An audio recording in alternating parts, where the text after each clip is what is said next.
જાય છે કે લંડન જાય છે કે કશે બી જાય છે, બરાબર, ત્યાં જઈને કામ શું કરે છે? ત્યાં જઈને કામ આ જ વસ્તુ કરે છે કે કોઈ હોટલમાં કામ કરશે, સ્ટોરમાં કામ કરશે કે પેટ્રોલ પંપ પર કામ કરશે, એ જ કામ કરે છે. તો એના કરતા આપણા છોકરાઓ અહીંયા ઘરથી બહાર રહે, એના કરતા અહીંયા જ ઇન્વેસ્ટમેન્ટ એ કરો, અહીંયા જ છોકરાઓને ઓપોર્ચ્યુનિટી આપો, અહીંયા જ ગ્રો. આમ પ્રોડ્યુસર કંપનીના આઈડિયા આવી ગયો તમને? કોઈ ક્વેશ્ચન, કોઈ ક્વેરી? રાઈટ? તને જો આગળ ભણવા આવીશ એટલે બધી વસ્તુ આવશે બીકોમમાં, રાઈટ? તો આ પ્રોડ્યુસર કંપની. હવે તમને એવું લાગશે કે મેડમ આવું તો બધી બહુ વસ્તુઓ થઈ ને બધી બહુ વસ્તુઓ સાંભળી, પણ આનું હું એવું કેવી રીતે માનું કે આ વસ્તુ સચ્ચાઈ છે? 2013-14 પછી પ્રોડ્યુસર ઓલ ઓવર ઇન્ડિયામાં પ્રોડ્યુસર કંપની તો અતિ વર્ષોથી ટોટલ કેટલી છે?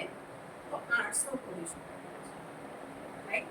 પણ આજે રજીસ્ટર તો બધી થઈ, પણ દરેક જગ્યાએ ફોર એક્ઝામ્પલ આજે તમે કહો ના કે પેલી તમે કશેમાં જોબ કરો છો સર, ઈઆરડીમાં, બરાબર, ત્યાંથી તમે હવે નેક્સ્ટ મંથ રિટાયર્ડ થાઓ છો, રાઈટ?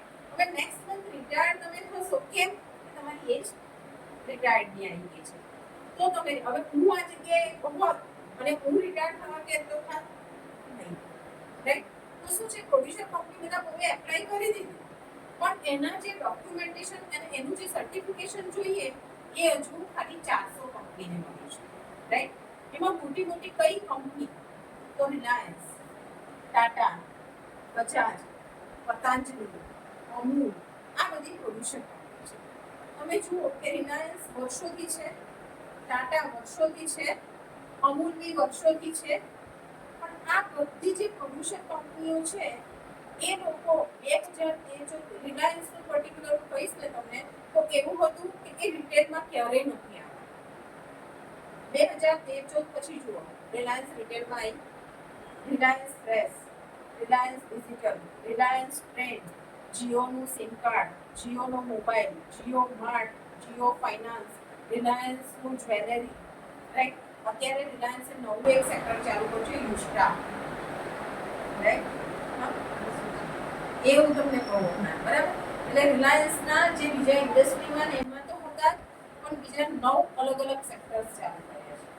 રીઝન શું છે? 2013-14 પછી ટાટાનું જુઓ, Starbucks coffee shop, Zudio, star બજાર, Croma, westside, Tanishq, hotel ginger, આ બધા ટાટાના છે.